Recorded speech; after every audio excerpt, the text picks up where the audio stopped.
Karena tadi saya dengar uraian yang ringkas, tetapi bermutu, yaitu uh, Dr. Jasilul mengerti inti dari leadership, kepemimpinan, dengan mencontoh pada apa yang diperlihatkan secara faktual oleh Nabi Muhammad.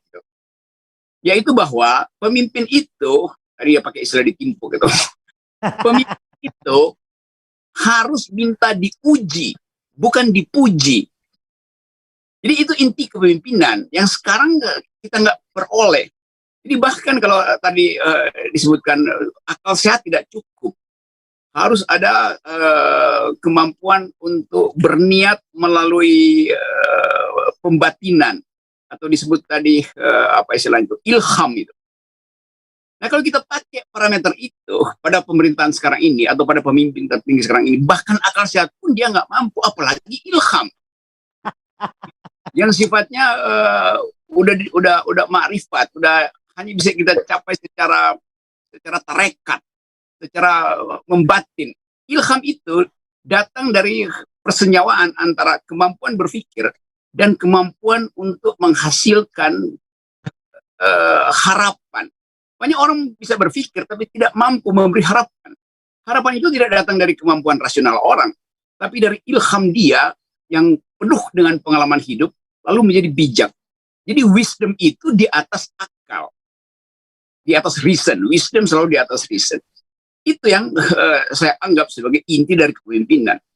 Karena itu tadi kalau Pak Mardhani katakan, coba bandingkan antara kepemimpinan Nabi Muhammad dengan Genghis Khan. Wilayah Genghis Khan itu diperoleh melalui kemampuan menguasai, bukan melalui kepemimpinan. Jadi siapa Genghis Khan? Genghis Khan adalah penguasa. Apakah dia pemimpin? Bukan. Dia bukan pemimpin. Dia hanya penguasa. Karena dia tidak menimbulkan inspirasi orang untuk mempertahankan ajarannya. Tapi Nabi Muhammad adalah pemimpin dalam pengertian dia mewariskan ajaran. Pemimpin itu mewariskan ajaran. Nah, itu pentingnya kita bedain antara pemimpin, penguasa, dan petugas. Tugas partai. Coba uraikan yang ketiga dulu. Jamin ya. Jamin gak ada delik ya. Jadi selalu yang prioritas ditaruh di akhir itu kalau Pak Rocky itu. Biasanya yang prioritas itu di awal, dia naruhnya di akhir. Ya di akhir artinya sebetulnya ya sebagai lampiran pun nggak berguna itu. Kita balik lagi pada kemampuan kita untuk membaca sejarah hidup Nabi Muhammad itu.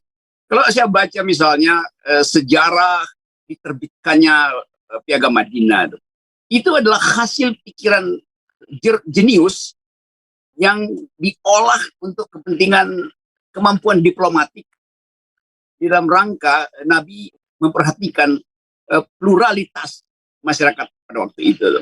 Tentu ada ketegangan politik di situ. Kenapa Nabi kemudian menganggap oke, kita bisa berdampingan hidup dengan orang Yahudi gitu.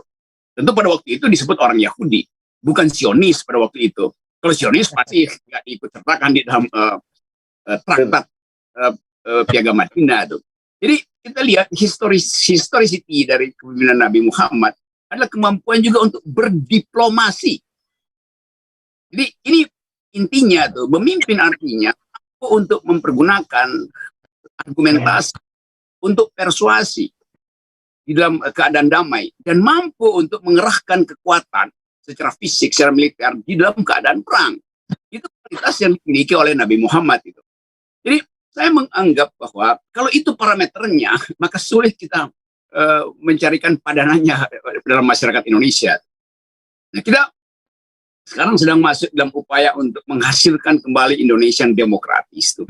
Yang di dalam kehidupan politik kita tadi dikatakan oleh Pak Jasilul bahwa memang di ujungnya diperlukan satu lapisan terakhir, yaitu apa namanya itu, elektoral atau elektabilitas.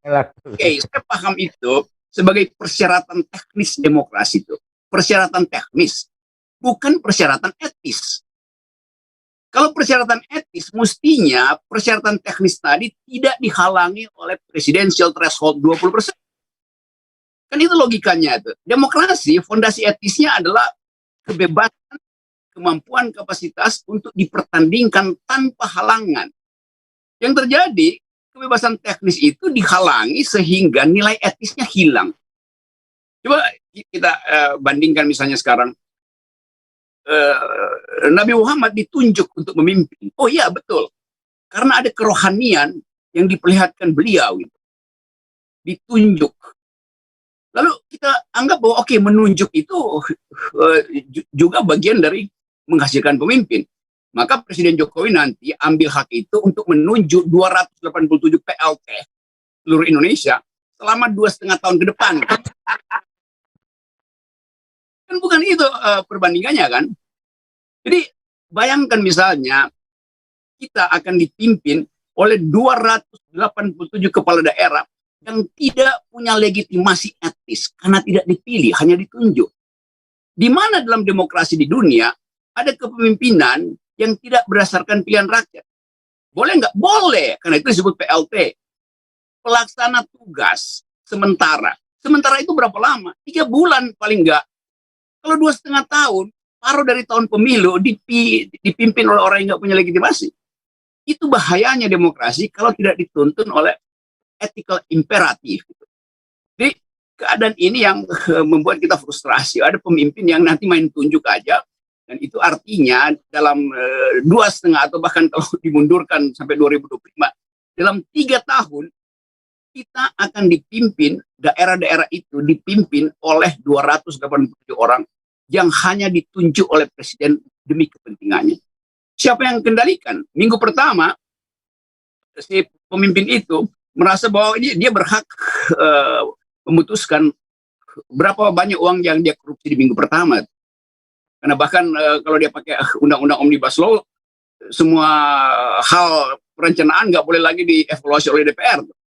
Jadi ini bahayanya kalau pemimpin tidak punya legitimasi. Minggu pertama dia akan korupsi untuk dirinya sendiri. Minggu kedua dia korupsi untuk istrinya. Minggu ketiga dia korupsi untuk selingkuhannya. Minggu keempat dia korupsi untuk anaknya. Lalu dia korupsi untuk anak selingkuhannya dan seterusnya. Selama 3 tahun, bayangkan coba. Ini problem etis yang juga saya berharap Dr. Jasilul itu raise isu ini di DPR. Karena ini bukan sekedar teknis mengisi kekosongan pemimpinan, tetapi ini pelanggaran etik terhadap ide demokrasi itu. Kita nggak bisa bilang karena COVID, maka udah ditunda aja. Bukan. Kita juga bisa lakukan cara lain agar supaya pemimpin itu punya legitimasi, bisa mempertanggungjawabkan kebijakannya. Jadi bagian ini penting sekali saya kira, kalau kita pakai parameter kepemimpinan Nabi Muhammad yang mungkin tidak lagi kompatibel, tetapi dasarnya sama. Ada ethical imperatif untuk menghalangi orang berkuasa sepenuh-penuhnya tanpa perintah rakyat, tanpa legitimasi rakyat. Jadi sekali lagi, kita mungkin secara intuitif menganggap bahwa nanti mulai 2022, seluruh problem politik kita akan dikendalikan oleh satu kepentingan, yaitu pragmatisme. Nah ini bukan tipe kepemimpinan. Dengan kata lain, tidak akan dihasilkan leader. Yang ada adalah dealer. Mereka yang keahlian bertambah gitu. Bukan mereka yang pimpin. Jadi sekali lagi, kita ingin agar supaya kepemimpinan itu, bagi saya kualitas kepemimpinan Nabi Muhammad yang paling ideal adalah, pertama, dia punya visi tentang apa yang mesti dibangun dari masyarakatnya. Bagaimana menghalangi oligarki Mekah beroperasi untuk sekedar memperkaya diri. Kan sama juga kan. Di Mekah kan oligarkinya begitu juga tuh. Dan Nabi Muhammad menerangkan apa yang namanya solidaritas sosial. Kan itu intelek sekali keterangan akademis dari Nabi Muhammad.